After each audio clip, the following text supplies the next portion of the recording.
That was too loud. Testing 1, 2, 3. All right, we're good to go.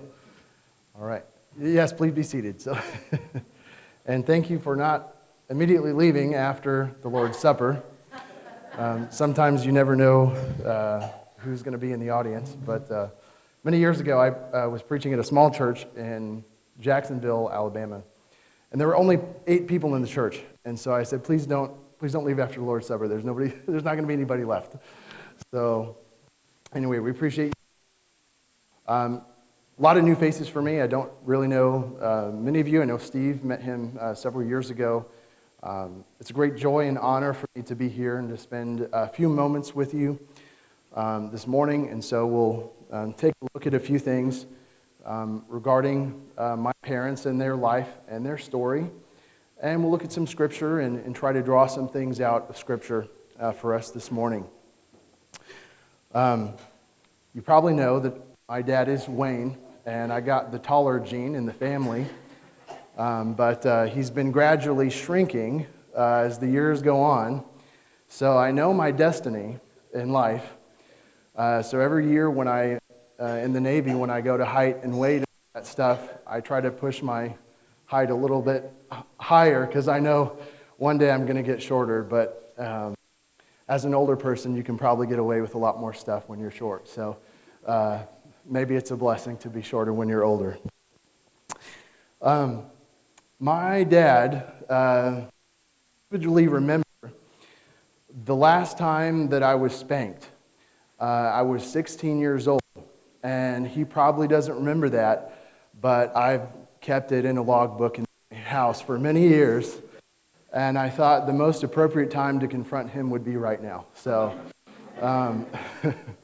I was 16, and I had painted my room another color, and as you know, he told me to assume the position. We all know what that means, right? And so I hadn't been spanked in a long time, and so I really thought, oh my goodness, this is going to really hurt. But he did one of those spankings where he really paused before he gave me the spanking, and so it just built up all this intensity. And anyway, he gave me a really light spanking. It hurt my pride more than anything else, really, is what it hurt. And so, anyway, he used to tell me all those years ago, he said, when you get to your own house, you can paint your room whatever color you want. And so many of you know that they're coming to live with us. So, Dad, not only am I going to paint my own room, my own color, but I might come into your own room and paint your own room a different color. So, yeah, when you're your own man, you can have your own house. You can. But we certainly appreciate my wife and I. She's not here, work and all that. My son is here with me, so appreciate him holding back the tears as Daddy's up here. But we certainly appreciate the positive encouragement you all have given to my dad these last 8 years that he's been here. It's certainly been a positive moment for him. 8 years is a long time, but it's certainly been a positive experience for him and my mother, and they've certainly enjoyed sharing in the gospel with you. So this is a special moment for him and for us as our family, for kind of his last official time here in this role as a full-time minister. So I just want to do 2 things with you this morning. I just want to share with you in thankfulness for some of those years that he had served, and just kind of piece together and highlight some things that stand out, and remember some specific moments that really made the difference between spiritual life and spiritual death. We have the tendency to overlook the things that we do in life and to minimize the sins or the mistakes that we often make. And many of the decisions that we make from time to time, whether good or bad, they all have their consequences. And sometimes those decisions really do make the difference between spiritual life and spiritual death. And so I'd like to think about some of those things with you this morning. There's a very well-known preacher that died several years ago, and he was well known for having said that Jesus did not come into the world to make bad men good. Jesus came into the world to make dead men alive. And that is certainly the truth for my parents. All those many years ago, they were not seeking to go to church simply to improve their lives or to join a social club or to add some weekly Bible study to their family time. They were genuinely seeking for the truth. Their hearts were pure and they were tender, and they were able to be touched and molded by the truth of God's word when presented plainly to them. And you've perhaps heard my dad in his lessons often say the truth, or those that are seeking for the truth. That's always been in the back of his mind. Shortly after they were converted, they would go to the church there in Richmond, Kentucky, and the brethren that had prayed earnestly for those that were seeking the truth prayed with my parents as well. And as my parents heard that phrase, "Please bless those that are seeking the truth," they thought to themselves, that was us just a short few months ago. And so they realized through the prayers of those faithful brethren and the providence of God, they found the truth. When they found the treasure, this pearl of great price, they realized the value of that treasure, and they took hold of it, and they didn't let it go. And for me and my sisters, one of which is here today, the other two are still here, but not with us. We're eternally grateful for that decision that my parents made many years ago to follow God through a faithful obedience to His Word. We're probably all familiar with the statement that Solomon made in Ecclesiastes chapter 7, that God placed eternity in the heart of man, and my parents, they felt the pull, they felt the tug of eternity in their hearts, and they began to search for God and the truth. 38 years in total my dad spent preaching and serving the church. Just to list a couple of, actually I'll go ahead and list them all. For a couple of years too, I think. He was in a small church in Cobb Hill, Kentucky. From there, he moved to Springfield, Missouri, and preached for about 2 years. From then, he moved to Washington, New Jersey, and preached at a small church there for 11 years. That's where me and my older sister grew up. And then in Richmond, Kentucky for 11 years. After that, he moved to New Mexico. I always get that one confused. Not Las Vegas, New Mexico. And then his last 8 years have been here. We often overlook the idea of God's providence. And when we think about that, we as Christians in the Lord's church, I think it's so easy for us from time to time to minimize the providence of God. Many years ago, there was a man that had sold a piece of toast that he had popped out of his toaster that bore a similar image to the face of Jesus. And he posted that on eBay for $25,000. And when we as Christians in the Lord's church, we think about the providence of God and we hear stories like that, we're almost hesitant to think about the reality that God actually works in our lives. And if God does not work providentially, whether through His general providence or His specific providence, then what in the world is the point of prayer?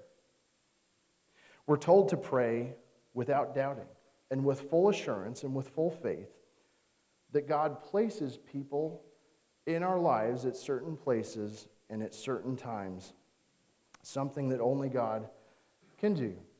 And He knows our hearts, and He knows who is able to help us in those moments when we're seeking for the truth. Doesn't always mean that a piece of toast means something between life and death, but it certainly means that we can search for God and we can know with confidence that He is seeking for us. The verse that we read just a moment ago, tells us very plainly that God Himself is seeking for those that are seeking for Him. And the reality is that He's not far from each one of us. As we're told in Peter that one day the heavens will be opened and this earth will be burned up, some theologians have suggested that it's almost like you're on a great stage and the curtains are drawn back and you see for a moment that God has actually been working here and doing things behind the scenes, and we haven't even realized it. And so I want to share with you a few details of when my parents came to the Lord, and you'll see very easily the providence of God in their life.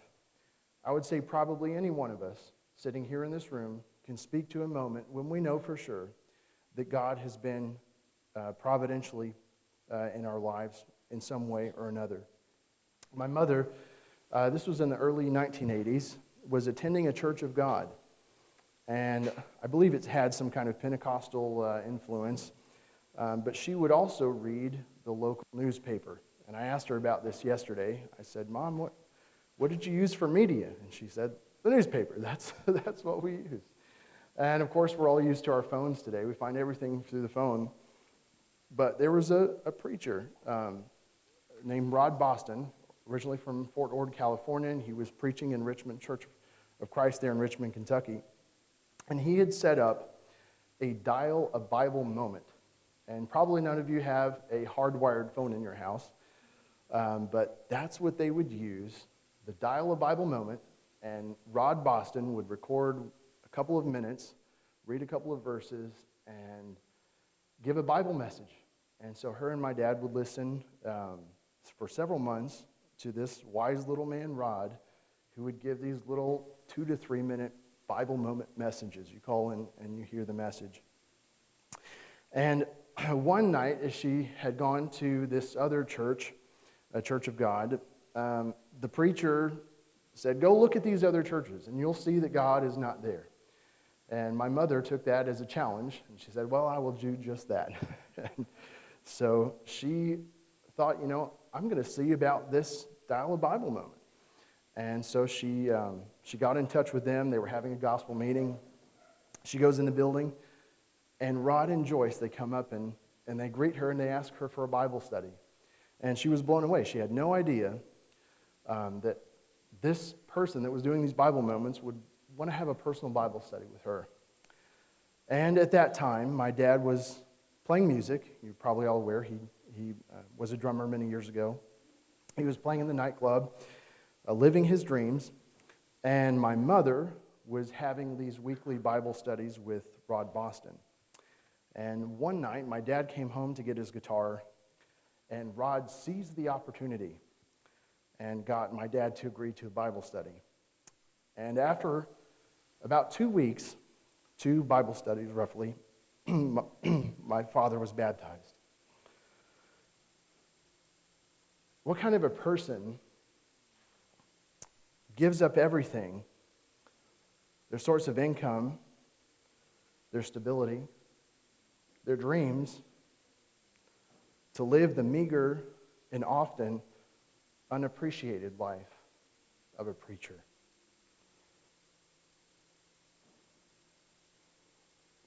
After just 2 Bible studies?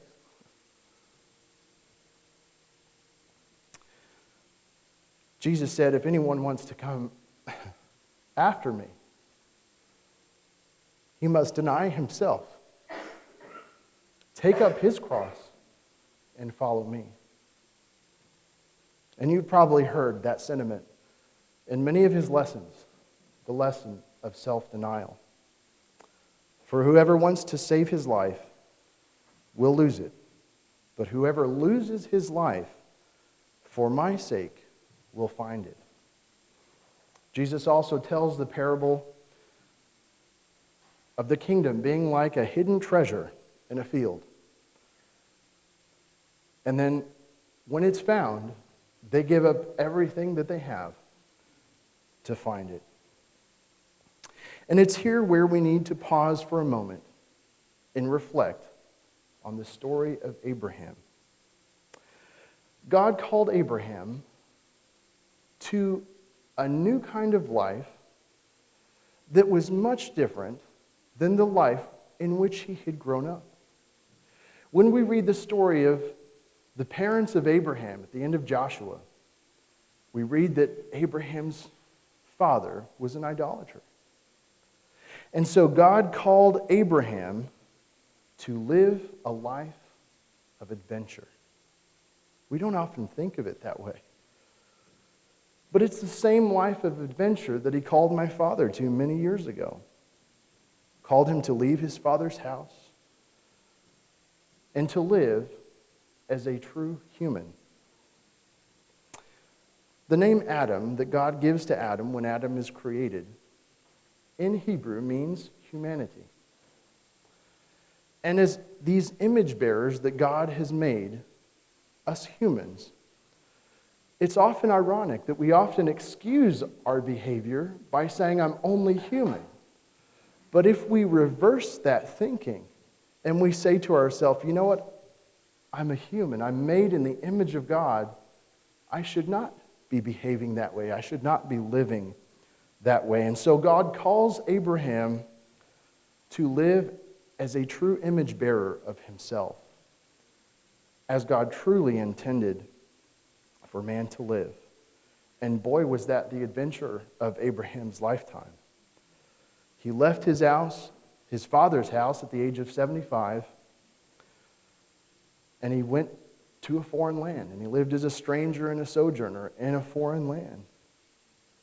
Not only did God ask Abraham to leave his father's house, but we see in this story of Abraham the most deep and the most foundational story of personal sacrifice.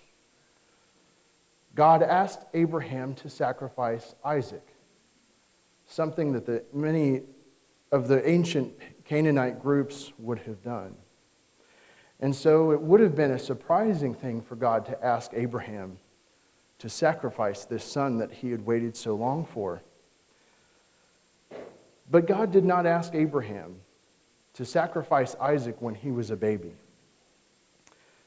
God pushed the envelope of testing a little bit further. He waited until Abraham had a relationship with his son Isaac. Did you ever think of that?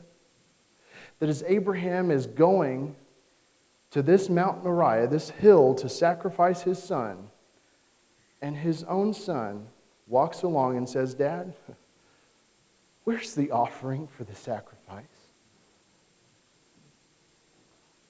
And Abraham looks at his son, and he says, the Lord will provide. And it was on that same hill, 2,000 years later, that God provided his own sacrifice.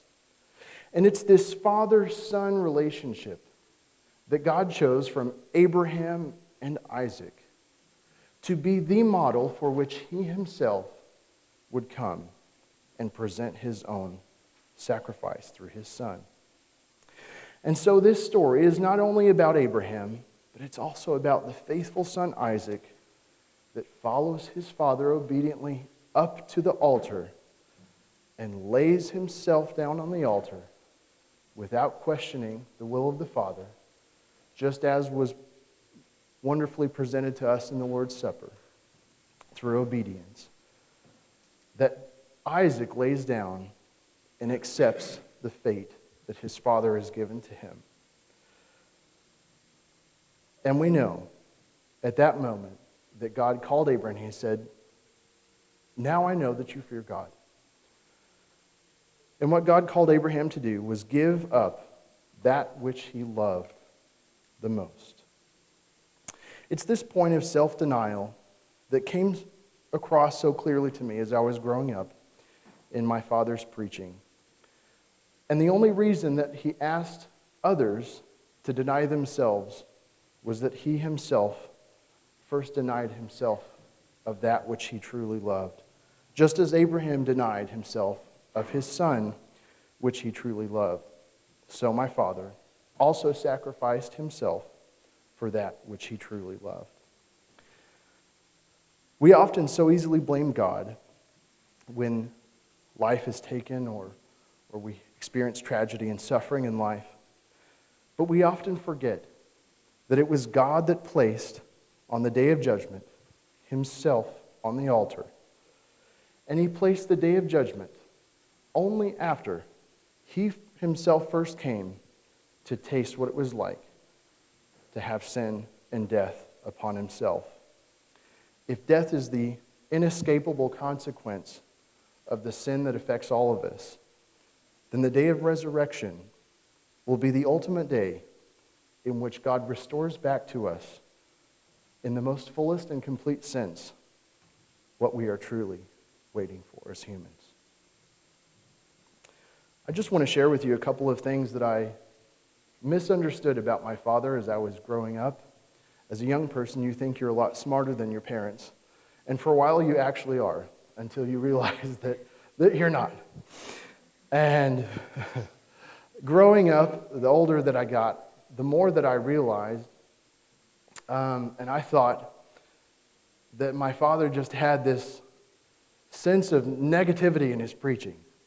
And I would often say to him, "Why this negative preaching, Dad? Why do you always got to be so negative about everything?"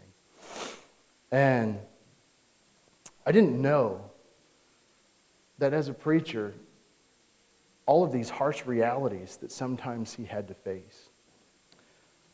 I remember many years ago, we had just recently moved to Kentucky. And there was a young college boy that would come and attend services. We'd have to pick him up and take him to church with us. He was a wonderful young man. And one weekend, his dad was going to get a haircut. His parents lived in Alabama. He was crushed by a piece of equipment that rolled off a construction machine, and he died. And his mother called my dad, and asked us to go tell this young man that his father had died. And my sister and I, we sat in the car as my dad was standing there giving me a hug. This young man who just lost his father, crying and screaming.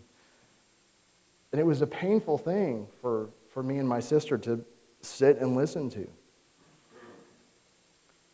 You can't go through things like that in life and not be affected personally and not have those things come out when you preach and teach about the reality and the sufferings of life.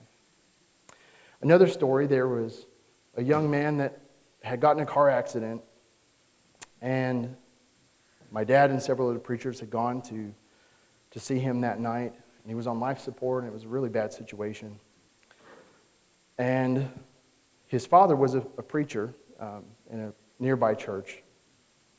And I remember after that incident, remember one of the next lessons that my father gave was what really matters in life. And boy, you talk about a negative lesson, but one that hits reality. And you really think about what's important. And I remember there was a Christian, or a man there, a husband. He'd sat next to his wife for years. He'd never been baptized. And sometime after that, he was baptized, after that lesson. And you think and you wonder, what's the impact of those kind of things? Solomon tells us, it's better to go to the house of mourning than to go to the house of feasting. Because Solomon knows that when we go to the house of feasting, we don't think about these hard realities and the suffering of life.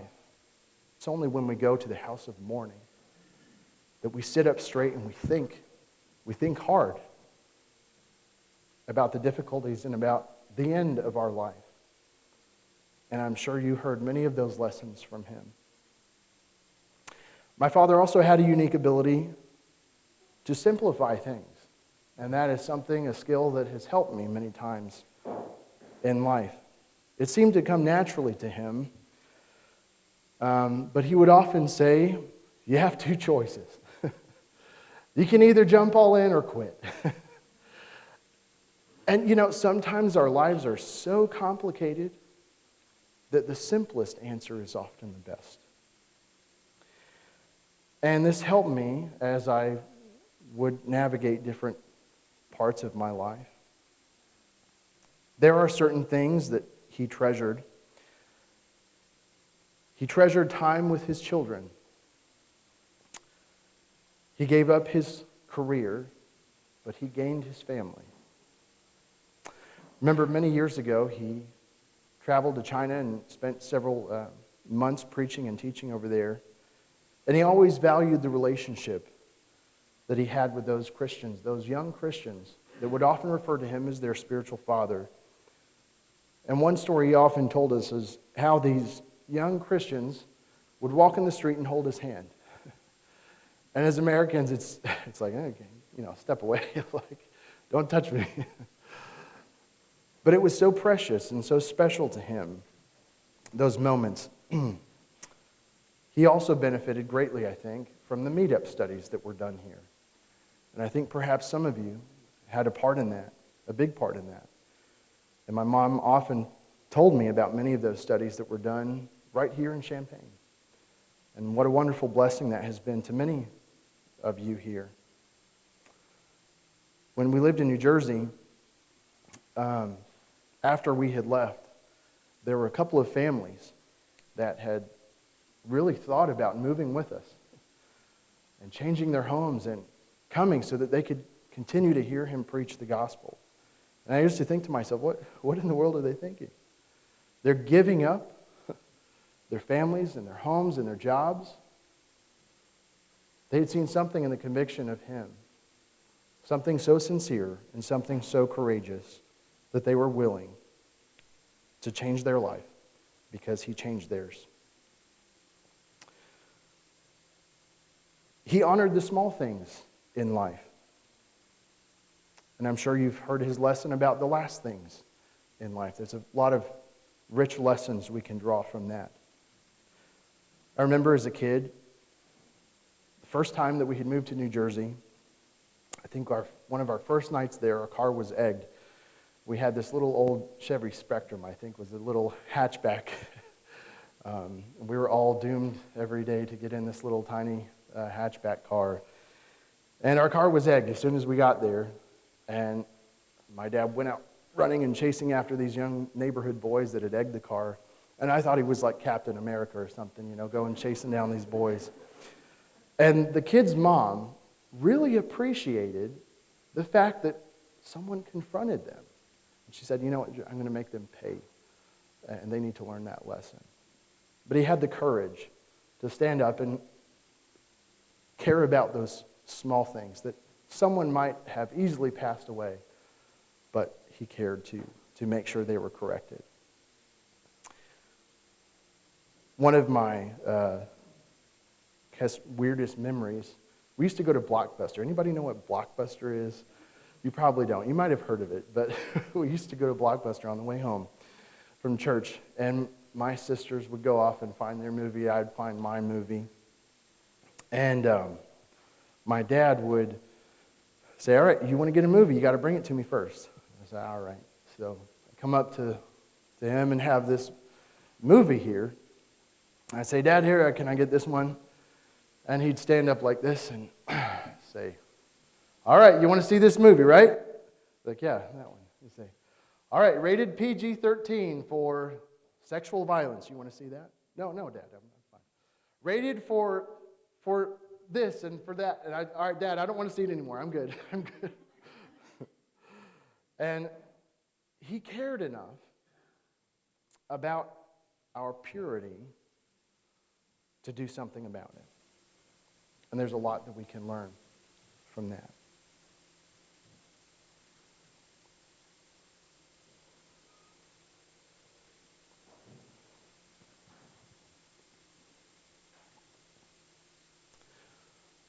He also honored the marginalized in society.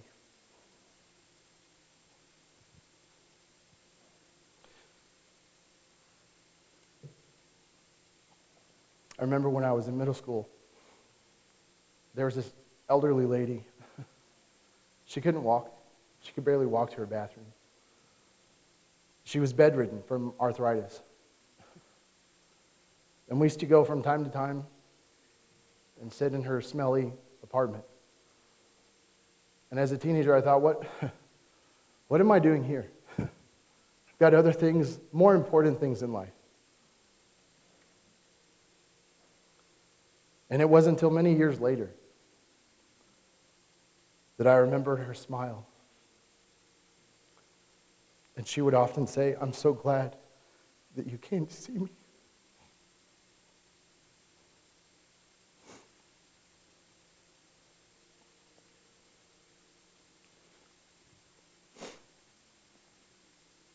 Jesus said on the day of judgment, when you visited the poor and the sick,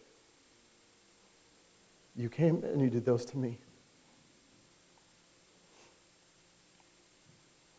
Jesus also said, when you have a feast, do not invite the rich who can repay you. Invite the poor and the blind, those who cannot repay you. And then your reward in the kingdom of heaven will be great. These are many things that I remember from my father's service, that he made us go as young children to see the poor and the lame and the blind. And he saw it not as a waste of our time, but as an investment in the kingdom of heaven.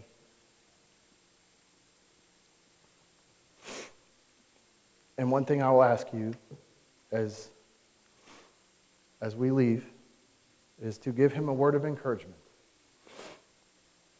He always referred to himself as a no-name preacher, and I always hated that he did that. There are certainly preachers that we have that are our favorite preacher, someone that we like more than another. But I only cared that he knows that I love him. And on the day of judgment, I will remember his name. And I'm sure many of you will know his name as well. And it's true that 100, 1,000 years from now, no one will know my name. But on the day of judgment, that will be something different. So I ask that you give him a kind word of appreciation for the value of his service and the preaching and the teaching that he has done and the impact that he has made on your life. So I'd like to close by asking about you. That's my father. But what about you?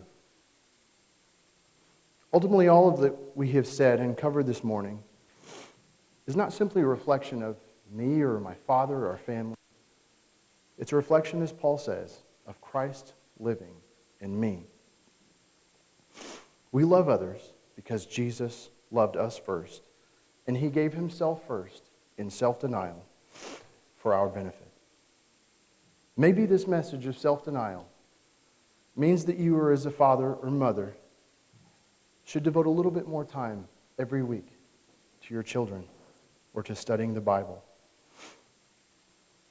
My wife and I, we really have a difficult time going to church on Sunday evenings now that we have 2 children. And most of you that have 3 or 4 children, you're probably laughing at us having only 2 children. And it's difficult to go on Sunday evening. And when I think about, man, it's been a long weekend. I don't want to go a second time, get the kids in the car and all that stuff. I remember the family in New Jersey that was converted because their next door neighbor had 5 children. And year in, year out, they were going to church.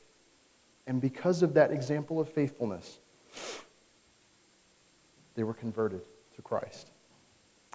In the law of Moses, there are 613 laws. 613.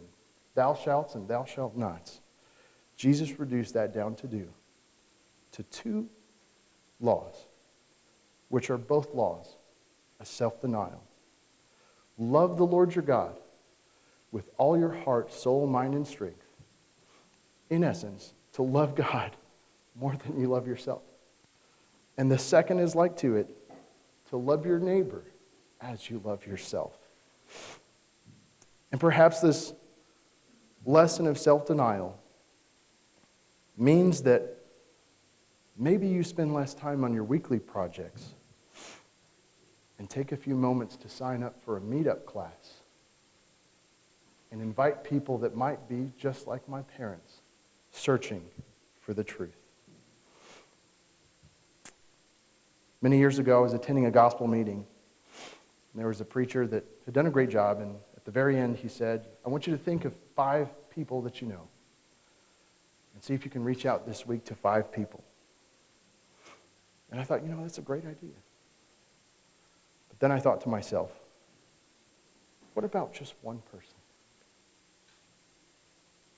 just like Rod Boston took a few moments to ask for a Bible study with my mother. What about that one person? What would eternity mean to that one person, to that one soul that was saved? It would mean everything. And perhaps you could even help save a generation. My father had no idea of the eternal impact he made on me and my sisters many years ago. So I hope you will join me in wishing him a farewell and a word of encouragement as he enters another chapter of his life.